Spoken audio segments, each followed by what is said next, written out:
আসসালামু আলাইকুম। আমৃত্যু ভালোবাসি তোকে, লিখেছেন সালমা চৌধুরী। আবির ভাইয়ের কণ্ঠ শুনে মেঘ ভূত দেখার মতো চমকে উঠল। মেঘের কান্নার তীব্রতা এতটাই বেড়ে গিয়েছিল যে ছাদের কর্নার থেকে আবির ভাই শুনতে পেয়ে ছুটে এসেছে। অতিরিক্ত কান্নায় মেঘের শরীর কাঁপছে। জোর করে কান্না থামিয়েছে, এখনো নাক টানছে আর জোরে জোরে শ্বাস ছাড়ছে। আবির ভাই গম্ভীর স্বরে পুনরায় বলল, কথা বলছিস না কেন? এত রাতে এখানে কি করিস? মেঘ এবার কিছুটা স্বাভাবিক হয়ে ছাদের ফ্লোরের দিকে তাকিয়ে ধীর স্থির কণ্ঠে উত্তর দিল, এমনি এসেছিলাম। আবির ভাইয়ার শরীর ঝুঁকে এলো। মেঘ তখনও ছাদের ফ্লোরেই বসা। চাঁদের আলোতে স্পষ্ট বোঝা যাচ্ছিল মেঘের অভিব্যক্তি। চিবুক নেমেছে গলায়, হাত পা কাঁপছে। ভয় আর কান্নার প্রতিক্রিয়া দুটোই অনুভব করতেছে অষ্টাদশী। আবির ভাই আচমকা মেঘের বাহুতে ধরল, একটানে দাঁড় করালো মেঘকে।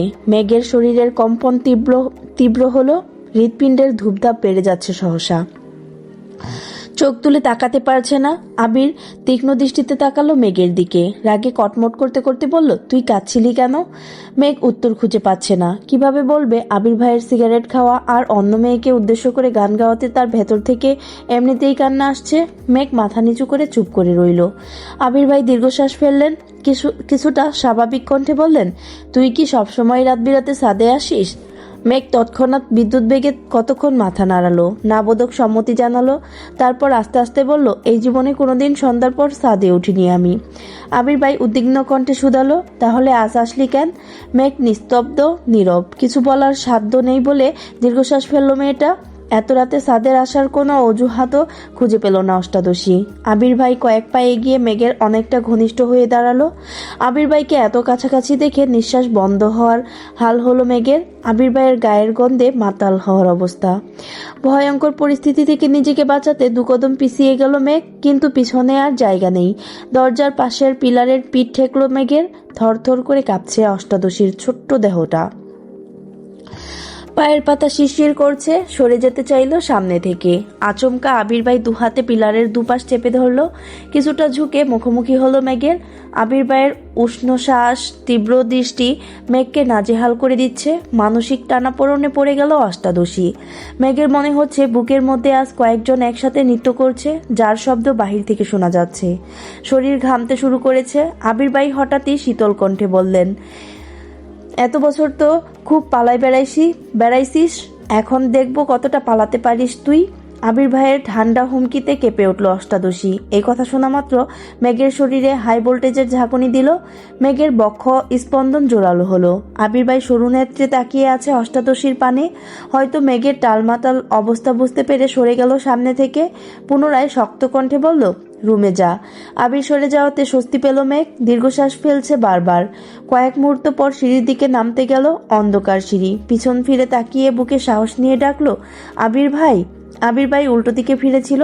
ডাক শুনে ঘুরে তাকালো। মেঘ ভয়ে ভয়ে বলল, আমাকে একটু রুম পর্যন্ত দিয়ে আসবেন প্লিজ। আবির বিস্ময় কণ্ঠে বলল, কেন, হাঁটতে পারছিস না? মেঘ মাথা নিচু করে আস্তে ধীরে বলল, ভয় লাগছে। কেন? তানারা যদি আমায় ধরে ফেলে? আবির ভাই কয়েক সেকেন্ড থেমে সশব্দে হেসে উঠল। আবির ভাই মেঘের কথায় হাসছে, ভাবতেই খুশি লাগছে মেঘের। আবির ভাইয়ের হাসির শব্দে মেঘ অবাক হয়ে তাকালো আবির ভাইয়ের দিকে। ততক্ষণে আবির ভাইয়ের হাসি গায়েব। এবার আবির ভাই ঠাট্টার স্বরে শুধালো, তা তুই ছাদে আসার সময় কি তানারা বেড়াতে গেছিল? আবির ভাইয়ের এমন কথায় আহম্মকের মতো তাকিয়ে আছে মেঘ। আবির ভাই সহসা বলে উঠল, তুই যা, আমি পেছনে আছি। মেঘ আর কিছু বলার সাহস পেল না, অবশ্য বলবেই বা কি। দুটা সিঁড়ি নামতেই হঠাৎ কিভাবে থমকে দাঁড়ালো মেঘ। আবির ভাই নিরুদ্বেগ কণ্ঠে শুধালো, আবার কি হলো? মেঘ দুবার জোরে জোরে শ্বাস ছাড়লো। মনে তীব্র সাহস নিয়ে পেছন ফিরে তাকালো। আবির ভাই ছাদের দরজার পাশে দাঁড়ানো। এমনিতেই 6 ফুট লম্বা, তার উপর মেঘ বেশ কয়েকটা সিঁড়ি নেমে গেছে। এখন আবির ভাইয়ের লম্বা শরীরটা চাঁদের আলোয় সুপারি গাছের মতো মনে হচ্ছে। মেঘ উদ্বিগ্ন কণ্ঠে প্রশ্ন করলো, আবির ভাই, আপনি সিগারেট খান কেন? মেঘের কথায় আবির ভাই যেন ছোটখাটো টাসকি খেলেন। মুহূর্তেই গম্ভীর কণ্ঠে বলল, তার জবাবদিহি কি তোকে দিতে হবে? মেঘ এবার কোমল কণ্ঠে বলল, সিগারেট তো স্বাস্থ্যের জন্য ক্ষতিকর, আর আমি। এটুকু বলেই থেমে গেল। আবির ভাই এবার কণ্ঠ দ্বিগুণ ভারী করে বলল, আর তুই কি? মেঘ ভয়ে ভয়ে বলল, কিছু না। মেঘ আর থামালো না। সিঁড়ি দিয়ে নামতে ব্যস্ত হলো। ম্যাক করিডোরে হাঁটছে, আবির ভাই পেছনে মোবাইলের ফ্ল্যাশ জ্বালিয়ে সিঁড়ি নিচ পর্যন্ত নামলো। ম্যাক আর পিছনে ফিরে আবির ভাইকে দেখার সাহস পাচ্ছে না। নিজের রুমের দরজা পর্যন্ত এসে রুমে ঢোকার সময় এক পলক তাকালো আবির ভাইয়ের দিকে। আবির নিচে তাকিয়ে মোবাইল চাপছে। ম্যাক রুমে চলে গেল। আবির ভাইয়ের আরও একটি রাত কাটলো নির্ঘুম নিস্তব্ধ। প্রত্যেক সপ্তাহে ছুটির দিনের আগের রাতে আবির ভাই সারা রাত জেগে থাকে। এটা তার বহু বছরের অভ্যাস, বিদেশে থাকাকালীনও তাই করত। দেশে এসে প্রতি বৃহস্পতিবার রাত নিজের মতো একাকী কাটায়, হয়তো নিজেকে নিয়ে ভাবে, নিজের স্বপ্ন, ইচ্ছে, ভালোবাসা, প্রিয়জন সবকিছু নিয়েই ভাবে। ম্যাক নিজের রুমে শুয়ে সাদের বিষয়গুলো ভাবছে। আবির ভাইয়ের এত কাছে আসা, আবির ভাইয়ের বলা সেই কথাগুলো বারবার মাথায় ঘুরছে। কখন ঘুমিয়েছে নিজেও জানে না। সকাল সকাল খাবার টেবিলে খাবার খাচ্ছে সবাই। শুক্রবার দিন ভালো মন্দ রান্না হয়। মেঘের মনটা আজ খুব ভালো, কেন ভালো নিজেও জানে না। তবে আবির ভাইয়ের প্রতি ভয়টা কিছুটা শিথিল হয়েছে। খাবার টেবিলে আবির ভাই নেই। মনটা কিছুটা খারাপ হলো, কিন্তু তেমন পাত্তা দেয়নি। নিজের মতো খেয়ে পড়তে বসেছে। প্রতি শুক্রবারে প্রাইভেটে 1 ঘন্টার পরীক্ষা থাকে। এক সপ্তাহে যা পড়ায় তার উপর পরীক্ষা থাকে। 3টা থেকে 4টা পর্যন্ত পরীক্ষা। অন্যদিকে তানভীর ব্যস্ত হয়ে পড়েছে রাজনীতি নিয়ে। সামনে এমপি নির্বাচন, তাদের প্রিয় নেতা মনোনয়ন কিনেছেন। সবাই মিটিং মিছিলে ব্যস্ত। জনসমর্থন যাচাই করে মনোনয়ন দেওয়া হবে। তানভীরদের এখন সব এলাকায় যেতে হচ্ছে। জনগণের সুবিধা অসুবিধা শুনছে, লিস্ট করছে। এমপি নির্বাচনের কয়েক মাস পরেই হবে সভাপতি নির্বাচন। তানভীরের টার্গেট সভাপতি হওয়া, তাই তাকে আরও বেশি অ্যাক্টিভ থাকতে হচ্ছে। 2:30 নাগাদ মেঘ বেরিয়েছে পরীক্ষা দিতে। আজ একটু আগেই চলে এসেছে। পরীক্ষা শুরু হতে এখনো 10 মিনিট বাকি। তাই বন্যা আর মেঘ গল্প করছে। বন্যা, কি রে, তোর হিটলার ভাইয়ের কি খবর রে? কিছু তো আর বললি না। ছবি দেখাবি বলছিলি, তাও দেখালি না। সত্যি সত্যি মন থেকে বের করে দিয়েছিস? মেঘ, মুখে যা বলি তার সবটাই কি পারি? এত চেষ্টা করেও তো পারলাম না মন থেকে তাড়াতে। গত রাতে থাকতে না পেরে গেছিলাম ওনাকে দেখতে। একটা বাস যে খাইছি। বন্যা, কেন, কি হয়েছে? মেঘ, কি আর হবে, লুকিয়ে দেখতে গেছিলাম, আবির ভাইয়ের কাছে ধরা পড়ে গেছি। বন্যা, বেটার চোখ আছে তাহলে। ভালো হয়েছে গেলি কেন তুই? মেঘ মনে মনে ভাবছে, এখন যদি বন্যাকে বলি আবির ভাইয়ের জন্য কান্না করছি, তাহলে বন্যা তো আমায় এখানেই বালি চাপা দিয়ে দিবে। বন্যা আর মেঘের একটাই সিদ্ধান্ত, ভার্সিটির ভর্তির আগে কোনো প্রকার প্রেম, বন্ধুত্ব, ক্রাশ কিছুই খাওয়া যাবে না। কোচিংয়ে নতুন কারোর সাথে কথাই বলে না। মেঘ আগে আসলে বন্যার জন্য সিট রাখে, বন্যা আগে আসলে মেঘের জন্য সিট রাখে। বিষয়টা অনেকটা হাই স্কুল জীবনের মতো। এত কিছুর পরও মেঘ আবির ভাইয়ের উপর ক্রাশ খেয়ে ফেলেছে। এর জন্য বন্যা অবশ্য প্রতিনিয়তই মেঘকে বোঝাচ্ছে। স্যার চলে আসছেন এতক্ষণে। পরীক্ষা শুরু হলো যথারীতি। 4টায় পরীক্ষা শেষ করে 2 বান্ধবী হাতে হাত ধরে বের হয়েছে। আশেপাশে মেঘদের গাড়ি নেই, তাই রাস্তার পাশে দাঁড়িয়ে ড্রাইভার আঙ্কেলকে ফোন দিবে ভাবলো। হঠাৎ বাইক নিয়ে আবির ভাই হাজির হলো। হেলমেট পরা, সাদা শার্ট, কালো প্যান্ট, কালো শো, হাতে কালো ফিতার ঘড়ি, শার্টের বোতামের ফাঁকে সানগ্লাস ঝুলানো। মেঘের দিকে তাকিয়ে উচ্চস্বরে ডাকলো, মেঘ। মেঘ আর বন্যা দুজনেই ডাক শুনে তাকিয়েছে। মেঘ এক পলক তাকাতেই চিনতে পারলো এটা আবির ভাই। আবারও নতুন করে ক্রাশ খেলো সে। মনে মনে ভাবছে, কিন্তু উনি এখানে কেন? উনি কি আমায় নিতে এসেছেন? কই, সেদিন তো মিম আর আদিকে ধমকে বললো কাউকে বাইকে উঠাবে না, তার মানে আমাকেও নিশ্চয়ই উঠাবে না। না উঠাক, ওনার বাইকে উঠতে আমার বয়েই গেছে। কিন্তু উনি আসলো কেন? আল্লাহ জানেন কোন পাপের শাস্তি দিতে এখানে এসেছেন। আল্লাহ বাঁচাও। এসব হাবিজাবি ভাবনায় ব্যস্ত মেঘ। এদিকে বন্যা মেঘের হাতে জাপটে ধরে আছে। আবির ভাই মেঘের দিকে খানিকক্ষণ সুস্থির বনে তাকিয়ে আছে, হয়তো মেঘের অভিব্যক্তি বোঝার চেষ্টা করছিল। এবার হেলমেট খুলে মেঘের দিকে চোখ রাঙিয়ে তাকিয়ে বলল, ওঠ। মেঘ তো ঘুরে আছে, আনমনে হাবিজাবি ভাবনায় ব্যস্ত। আবির ভাইয়ের কথা কানেই গেল না। বন্যাও মনোযোগ দিয়ে দেখছে ছেলেটাকে। আগে কখনোই এই ছেলেকে দেখেনি। আবির ভাইকেও বন্যা চিনে না। তানভীর ভাইকে বন্যা দেখেছে, কিন্তু এই ছেলেকে। মেঘকে বাইকে উঠতে বলছে। বন্যা মেঘকে আরো শক্ত করে ধরে আছে। আবির ভাই এবার ধমকে উঠল, এই মেঘ, উঠতে বললাম তো। মেঘ এবার চমকে ওঠে, গোল গোল চোখে তাকায়। পরপর 2 বার জোরে জোরে শ্বাস নিয়ে নিজেকে কিছুটা স্বাভাবিক করে তারপর বন্যার দিকে তাকিয়ে বিড়বিড় করে বলল, উনি আবির ভাই। তৎক্ষণাৎ বন্যা মেঘের হাত ছেড়ে দিল। হয়তো আবির ভাইয়ের চোখ মুখ দেখে ভয় পেয়েছে। মেঘ কয়েক পা এগিয়ে আবির ভাইয়ের কাছাকাছি এসে দাঁড়িয়েছে। ততক্ষণে আবির ভাই বাইক থেকে নেমে দাঁড়িয়ে পড়েছে। আবির ভাই উদ্বিগ্ন কণ্ঠে মেঘকে বললেন, এই তুই কি কিছু খাস? মেঘ কপাল কুঁচকে বলল, মানে কি খাবো? কোন দুনিয়ায় থাকিস তুই, ডাকলে শুনিস না? মেঘ চুপচাপ মাথা নিচু করে রইল। আবির ভাই আবার বললেন, বাইকে ওঠ। মেঘ যেন নিজের কানকে বিশ্বাস করতে পারছে না। আবির ভাই তাকে বাইকে উঠতে বলছে, এটাও সম্ভব? মেঘের হেলদোলনায় দেখে মাইক থেকে হেলমেট নিয়ে নিজেই পরিয়ে দিল মেঘকে। তারপর পুনরায় বাইকে বসলেন। আবার বললেন, তুই কি উঠবি? এত কিছু না ভেবে হাসি মুখে ওই পাশে গিয়ে বাইকে উঠে বসলো মেঘ। আবির ভাইয়ের সাথে গা লাগতেই কেঁপে উঠল কিছুটা। মেঘ কাঁধে হাত রাখবে নাকি রাখবে না তা নিয়ে দোটানায় আছে। এমনিতেই জীবনে প্রথম বাইকে উঠেছে, তারপর আবার আবির ভাইয়ের বাইকে। আবির ভাই যেন বুঝে নিল মেঘের অস্থিরতা, শীতল কণ্ঠে বললেন, ধরে বস, না হয় পড়ে যাবি। কাপা কাপা হাতে কাঁধে হাত রাখলো মেঘ। সঙ্গে সঙ্গে হৃদস্পন্দনের মাত্রা বাড়ছে অষ্টাদশীর। এদিকে বন্যা তাকিয়ে দেখছে তাদের আর ভাবছে, মেঘের বর্ণনায় কোনো ভুল ছিল না। আবির ভাই সত্যিই অসাধারণ। যে কোনো মেয়ে এক দেখাতেই ক্রাশ খাবে। মেঘের ক্রাশ খাওয়ায় ভুল কিছু না। কয়েক সেকেন্ডের মধ্যে বাইক স্টার্ট দিল আবির ভাই। কিছুটা ভয়ে আবির ভাইয়ের কাঁধে জোরে চেপে ধরল মেঘ। কান দিয়ে শাঁসা করে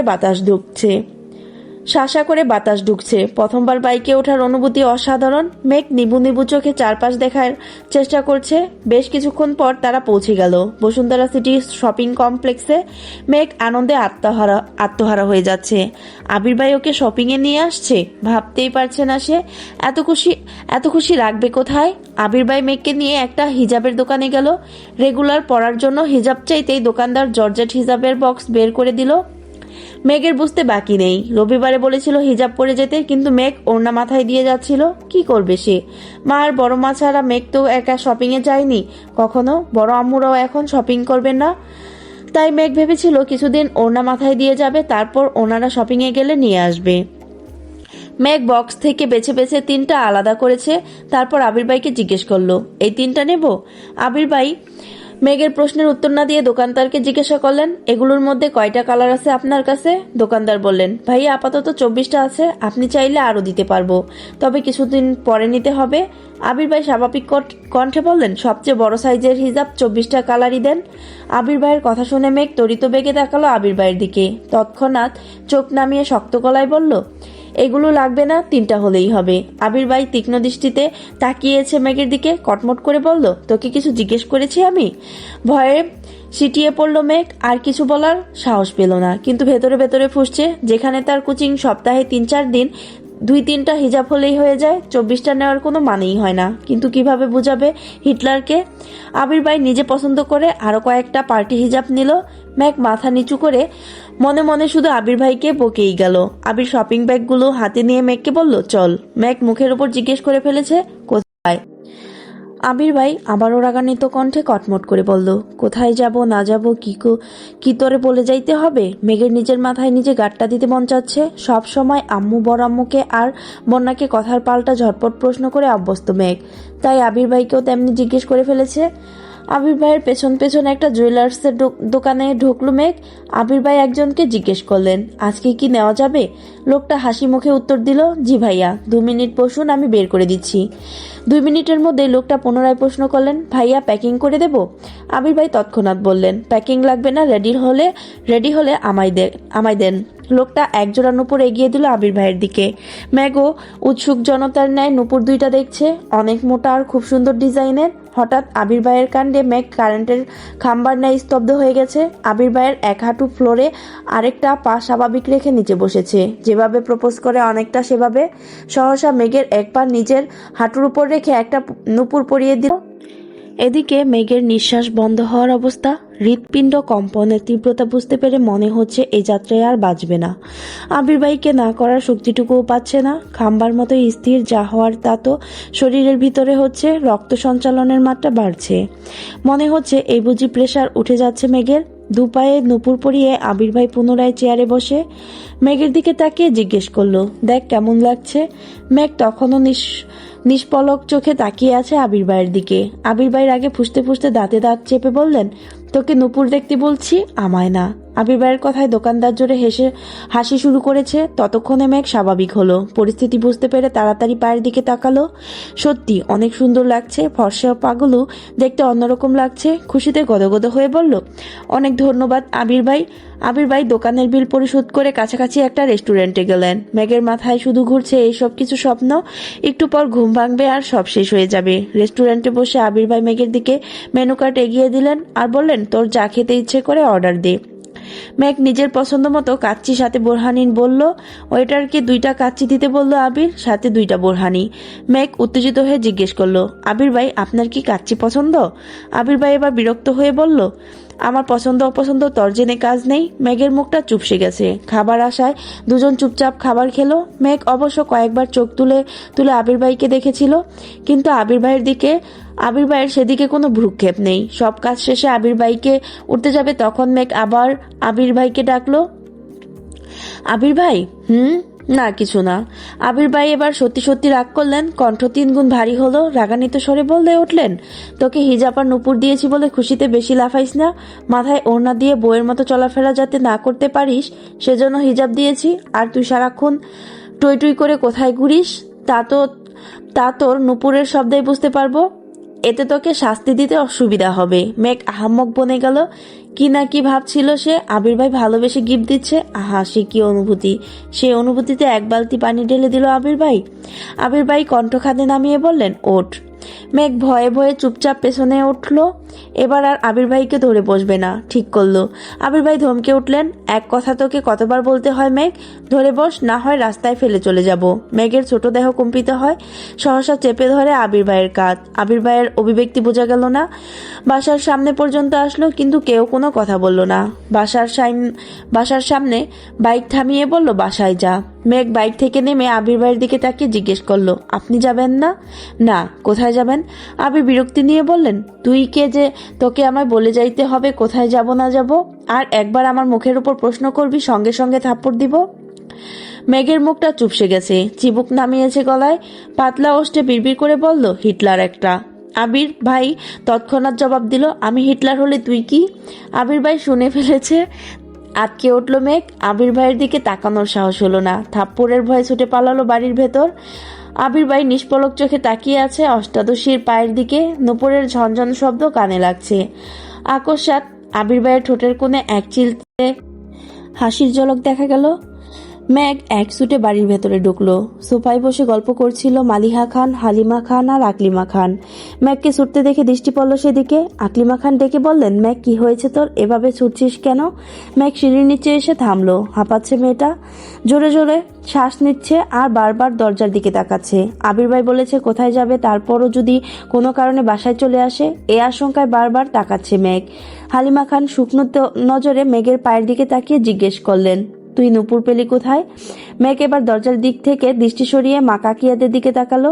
আকস্মাৎ বলে উঠল, আবির ভাই দিয়েছে। হালিমা খান, মালিহা খান আর আকলিমা খান তিনজন অবাক হয়ে চোখাচোখি করলো কিছুক্ষণ। মালিহা খান পুনরায় জিজ্ঞেস করলেন, আবির তোকে নুপুর দিয়েছে মা? মেঘ এবার স্পষ্ট দৃষ্টিতে তাকালো। একটু রাগি রাগি ভাব নিয়ে বলল, আবির ভাই দিয়েছে বড়াম্মু, তোমার ছেলে না দিলে কি তোমার ছেলের কথা বলতাম আমি? হালিমা খান কয়েক মুহূর্ত নীরব থেকে আবার বললেন, তোর মনে আছে মেঘ, আবির বিদেশ যাওয়ার 6 মাস আগে তোর নুপুরগুলো তোর থেকে আমি নিয়ে নিয়েছিলাম? মেঘ কিছুক্ষণ ভাবলো, তারপর বলল, হ্যাঁ আম্মু মনে পড়ছে। ওই নুপুরগুলো কোথায়? হালিমা খান সহসা উত্তর দিলেন, ওইগুলো তো আমার কাছেই আছে, কিন্তু সেদিন নুপুরগুলো আমি নিজের ইচ্ছেতে নেইনি, আবিরই বলেছিল নিতে। মেঘ চমকে উঠল মায়ের কথায়, ছুটে এসে বসলো সোফায়। কি হয়েছিল বলো আম্মু, কেন নিয়েছিলে? হালিমা খান একটু ভেবেচিন্তে বললেন, তেমন কিছু না। আবির আমার কাছে এসে বলেছিল তোর পায়ের নুপুরের শব্দ নাকি ওর মাথায় ধরে। ঘুমাইলে তুই দৌড়াদৌড়ি করিস, ঝনঝন করলে ওর মাথা ব্যথা করে, পড়তে পারে না, তাই বলছিল নুপুর খুলে রেখে দিতে। তাই আমিও আবিরের কথা মতো তোর থেকে নুপুর নিয়ে নিয়েছিলাম। এরপর তুইও আর কখনো চাসনি, আমিও আর তোকে দেইনি। 2-1 বছর পরে মনে হয়েছিল আমার, কিন্তু বের করে দেখি এগুলো তোর লাগবে না। এজন্য তোর আব্বুকে বলে রাখছিলাম, তুই চাইলে তোকে যেন নুপুর বানিয়ে দেয়। তখন তো আবির ছিল না, এজন্য আজকে তোর পায়ে নুপুর দেখে আমরা অবাক হচ্ছিলাম। মেঘ ভাবনায় পড়ে গেল। ছোটবেলায় আবির ভাই নুপুর খুলতে বললে এখন উনি নিজের হাতে কেন পরিয়ে দিলেন? এখন কি ওনার মাথা ব্যথা ভালো হয়ে গেছে? তৎক্ষণাৎ মনে হলো আবির ভাইয়ের কথা। তাহলে কি সত্যি আমার চালচলন পর্যবেক্ষণ করতে নুপুরগুলো দিয়েছেন, নাকি ছোটবেলার কথা ভেবে মনটা নরম হয়েছে ওনার? আকলিমা খান হাসি মুখে বলে উঠলেন, ওইসব বাদ দে। শপিং ব্যাগে কিরে ম্যাগ? ম্যাগ কাকিয়াদের কথা স্বাভাবিক হয়ে বলল, হিজাব। কেউ আর কিছু বলল না। তারা তাদের আড্ডায় মনোযোগ দিল। মেঘও শপিং ব্যাগ নিয়ে সিঁড়িতে ওঠায় ব্যস্ত হলো। রাতে আর আবিরের সাথে মেঘের দেখা হয়নি। প্রতিদিনের মতো আজকেও সকাল 8টায় অফিসের জন্য রেডি হয়ে খেতে বসেছে আবির। মেঘ ইচ্ছে করে আজ সেজেগুজে খেতে নামবে ভাবলো। চুল ছাড়াই সেগুলো কোমর ছাড়িয়ে পড়েছে। মাথায় পিচ্ছি বাচ্চার মতো একটা পুতুলের বেলও দিয়েছে। কালো জামা পরেছে, সাথে ম্যাচিং কালো ওড়না। উষ্ঠদয়ে হালকা গোলাপি রঞ্জকও লাগিয়েছে। সিঁড়ি দিয়ে নামছে। আবির এক পলক তাকাতেই স্তব্ধ হয়ে রইল। মেয়েটা এমনিতেই অনেক ফর্সা, তার মধ্যে কালো জামা পরাতে অসম্ভব সুন্দর লাগছে। সাথে চুলগুলো ছাড়া থাকাতে মায়াবন বিহারীর মতো লাগছে অষ্টাদশীকে। আবির চোখ সরাতে পারছে না। অবিচলিত আঁখিতে তাকিয়ে আছে অষ্টাদশীর পানে। হঠাৎ তানবীর ডেকে উঠল, ভাইয়া তুমি কি আজ ফিরে আছো? মনোযোগ নষ্ট হলো আবিরের। মেঘের দিক থেকে চোখ নামালো। তানবীরের দিকে না তাকিয়েই বলল, কেন? আজকে আমাদের হবু এমপির জন্মদিন। উনি তোমার কথা বলছিলেন। তুমি দেশে আছো জেনে খুব করে বললেন তুমি যেতে। আবির স্বাভাবিক জবাব, কখন যেতে হবে? তানবীর 6টায়। আবির আচ্ছা ঠিক আছে। মেঘ এতক্ষণে টেবিলের কাছে চলে এসেছে। তিন কর্তাই যেন ঘাড় ভিড়িয়ে তাকালো।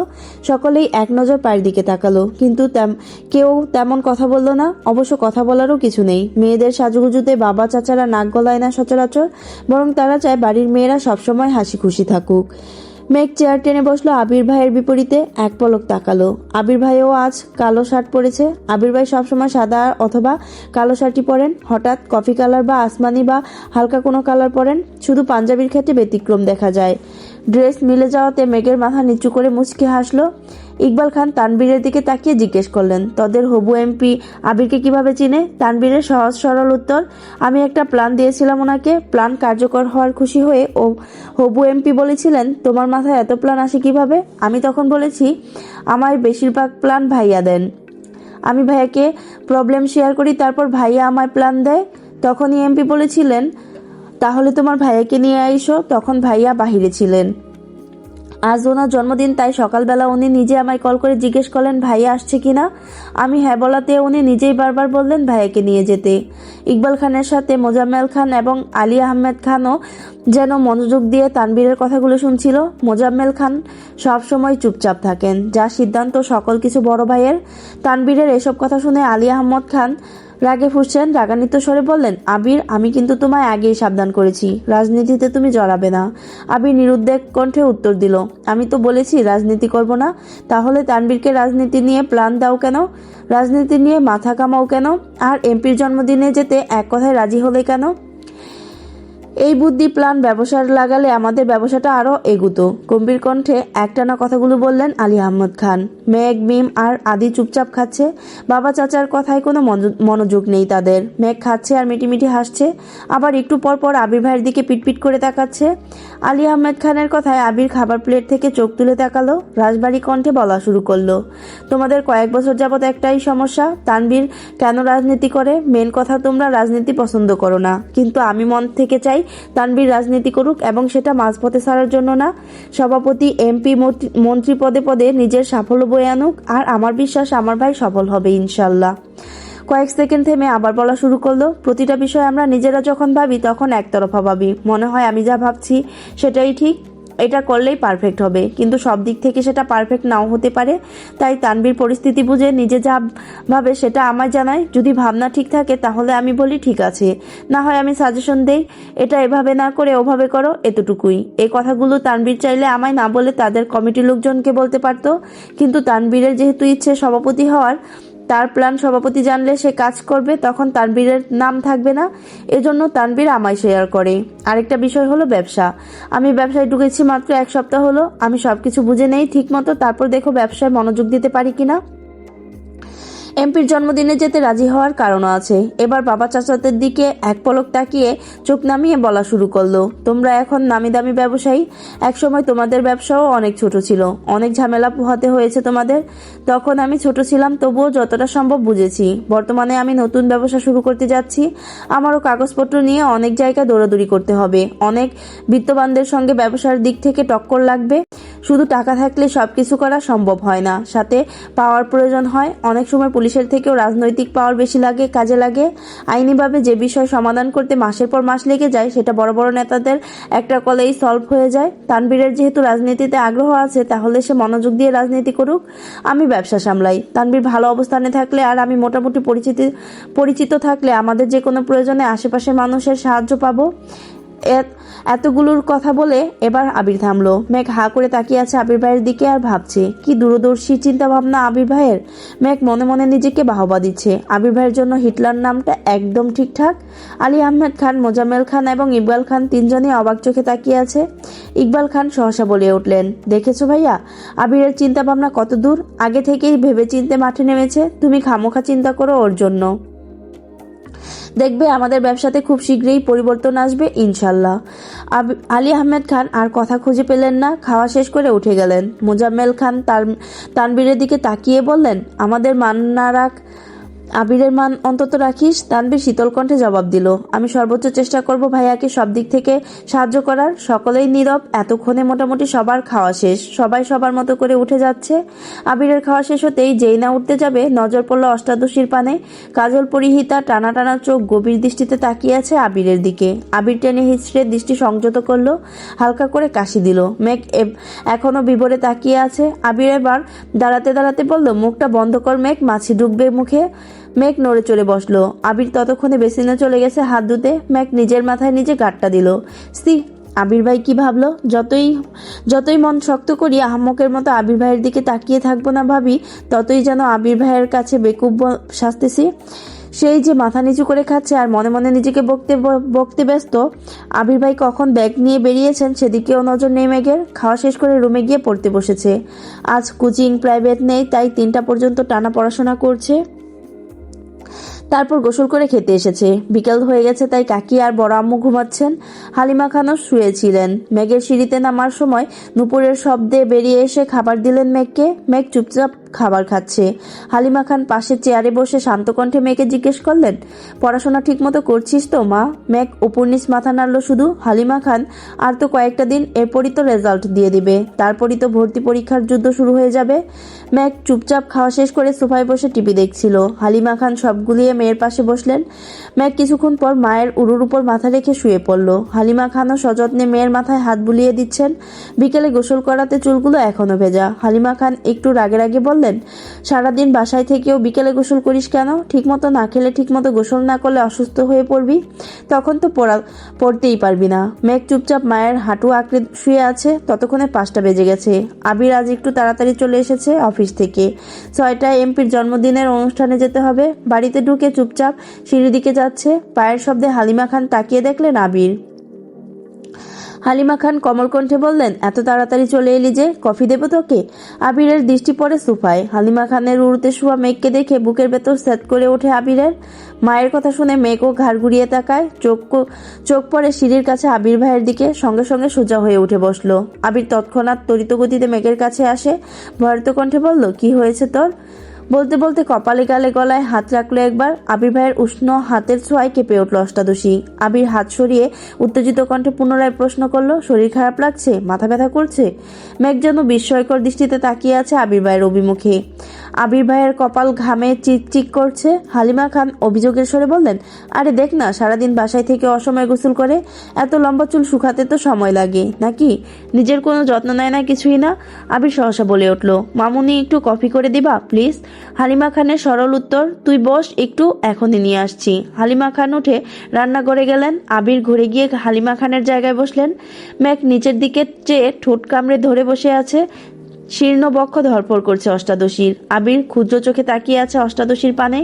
নিরুদ্যম কণ্ঠে শুধালো, কি হয়েছে তোর? মন খারাপ?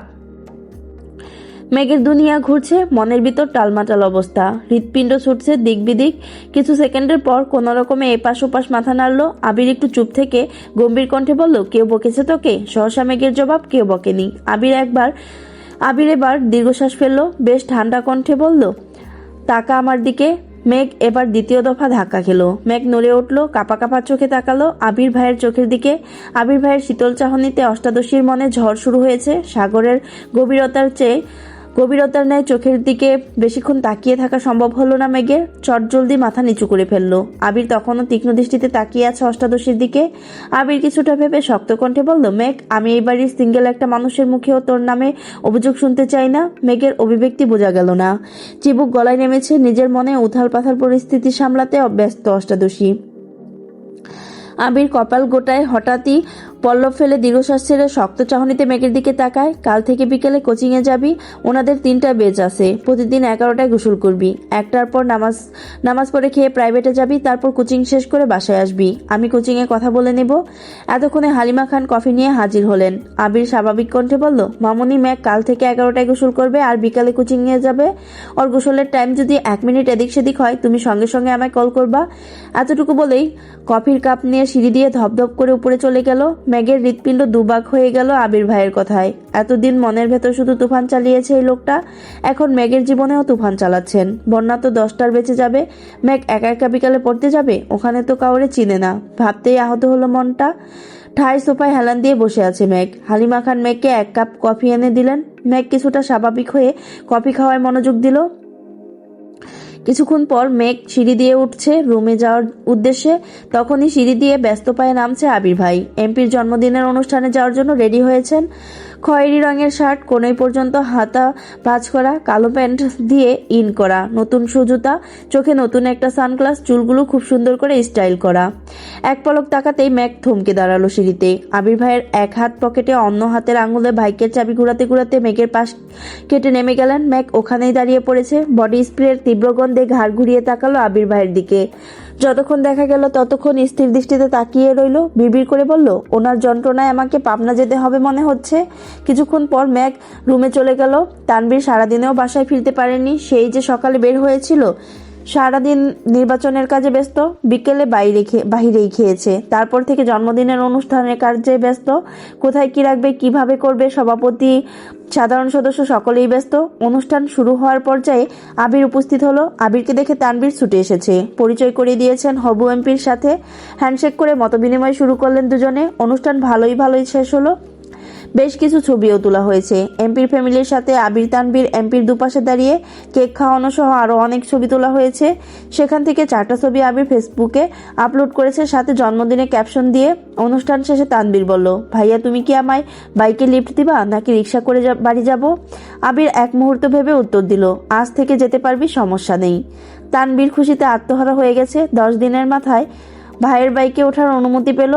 বাইক চালাতে চালাতে আবির গম্ভীর কণ্ঠে তানবীরকে বলল, তোর কাছে মেঘের বান্ধবীর নাম্বার আছে? তানবীর স্বাভাবিকভাবেই বলল, হ্যাঁ আছে, কেন ভাইয়া?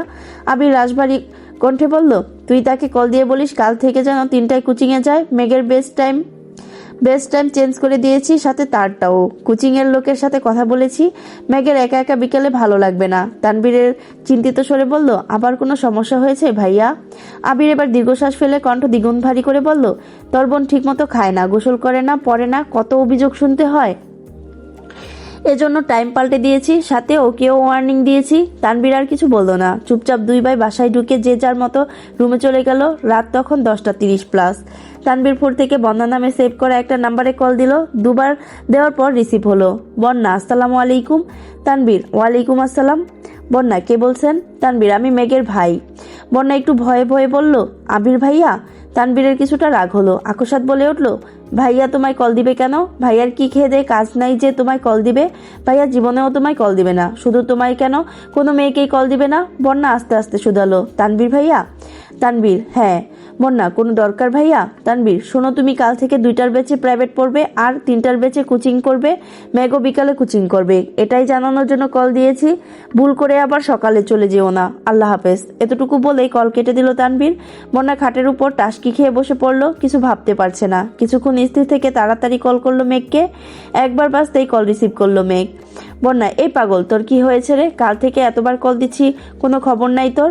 সেই যে আবির ভাইয়ের সাথে বাইকে গেলি, কি হলো তাও বললি না। কি অঘটন ঘটাইছিস তুই? মেঘ, আমি অঘটন ঘটাইনি, আবির ভাই অঘটন ঘটাইছে। উনি আমার মনের ভিতর ঢুকে আমার জীবনের 14টা বাজাই দিছে। আমার খাওয়া, গোসল, ঘুম সবকিছুর নাজেহাল অবস্থা করে ফেলেছে। ওনাকে যতবার দেখছি ততবারই ভেঙে চুরে যাচ্ছি আমি। বারবার নতুন করে ক্রাশ খাই। কি করব বল? বন্যা এবার রাগে বলল, রাত বিরাতে নেশা করা ছেড়ে ঘুমাবায় কি জন্য কল দিয়েছিলি তা বলতেই পারলো না। মেঘের এসব হাবিজাবি কথা শুনতে তার এখন একটুকুও ভালো লাগছে না। কোথায় সিরিয়াস মোডে কল দিল মেঘকে। মেঘ যেন ঘুরেই পড়ে আছে। মেঘও আর কল ব্যাক করলো না। মেঘ ফেসবুকে ঢুকলো, ঢুকতেই সামনে আসলো আবির ভাইয়ের তিন ঘন্টা আগে করা পোস্ট। ছবিগুলো খুব ভালো করে দেখছে মেঘ, টেনে টেনে বড় করে আবির ভাইকে মনোযোগ দিয়ে দেখছে। হঠাৎই একটা ছবি দেখে মেঘের দৃষ্টি স্থির হলো। আবির ভাইয়ের পাশে কড়া নীল রঙের একটা গাউন পরা মেয়ে। দেখেই মনে হচ্ছে শরীরে বড়লোক ভাব আছে একটা। মেঘের পায়ের রক্ত চরচর করে মাথায় উঠছে। ওই মেয়েকে আর আবির ভাইয়ের পাশে ওই মেয়ে কি করে? কমেন্ট চেক করতে গেল মেঘ। অনেকগুলো কমেন্টের ভিড়ে ওই নীল জামা পরিহিতার একটা আইডি চোখে পড়ল। আবির ভাইদের ছবিতে কমেন্ট করেছে, আপনি অসম্ভব কিউট, ইচ্ছে করছিল আপনাকে সব সময়ের জন্য রেখে দেই। ইচ্ছে হলে বেড়াতে আসবেন, আর সম্ভব হলে ফ্রেন্ড রিকোয়েস্ট অ্যাকসেপ্ট করবেন। রাগে শরীর ঘামছে মেঘের, শোয়া থেকে উঠে বসলো। কমেন্টটাতে অ্যাংরি রিয়েক্ট দিয়ে মেয়ের আইডিতে ঢুকলো। প্রোফাইল পিকটা 2 ঘন্টা আগেই আপলোড করা। কভার ফটোতে হবু এমপির সাথে ছবি, ক্যাপশন বাবা মেয়ে। মেঘের বুঝতে বাকি নেই এটা এমপির মেয়ে, একটা প্রাইভেট বিশ্ববিদ্যালয়ে পড়ে। মেঘ রাগে ফুসফুস করছে। আবারও আবির ভাইয়ের আইডিতে ঢুকলো মেঘ। জাস্ট নাও একটা পোস্ট করেছেন আবির ভাই, তেরি নজর নে এ क्या कर दिया, মুঝসে হি মুঝকো জুদা কর দিয়া। সাথে রাতের শহরে বাইকে বসা একটা ছবি শেয়ার করলেন। মেঘ মনোযোগ দিয়ে ক্যাপশন বোঝার চেষ্টা করছে। তার মানে আবির ভাই ওই মেয়ের প্রেমে পড়ে গেছে। ভাবতেই ন্যাটোযুগল থেকে 2 ফোঁটা পানি গড়িয়ে পড়লো। আবারও সেই কমেন্টটা খুঁজতে গেল মেঘ। কি এমন সুন্দর মেয়েটা দেখতে হচ্ছে তো, কিন্তু পোস্টের সব কমেন্ট ঘেটেও মেয়ের কমেন্ট পেল না। তার মানে আবির ভাই ডিলিট করে ফেলেছে। কিন্তু ওই মেয়েকে কি অ্যাকসেপ্ট করে ফেললো? তারপর দীর্ঘশ্বাস ফেলে নিজেকে নিজে সান্ত্বনা দিতে লাগলো। আবির ভাই তো শুধু আমার ক্রাশ তো ক্ষণিকে। উনিও তো কিছুদিন পর বিয়ে করবেন, তখন তো আমাকে মেনে নিতেই হবে। আমার তো সাহসী কুলাবে না আবির ভাইকে কিছু বলার। মায়ের খাওয়ার থেকে চুপ থাকি সেই ভালো। এদিকে আবির বাসায় ফিরে ফ্রেশ হয়ে শুয়ে আছে। একটা ছবি জুম করে শুধু চোখগুলোর দিকে তাকিয়ে আছে, আর বিড়বিড় করে গাইছে, मैंने जब देखा था तुझको, रात भी ओ याद है मुझको, तारा गिनते गिनते सो गया, दिल मेरा धड़का था, कस के कुछ कहा था, तूने हंस के, मैं उसी पल तेरा हो गया। কিছুক্ষণ থেমে আবার বলল, तेरी नजरों ने कुछ ऐसा जादू किया, लुट गया हम तो पहली मुलाकात में।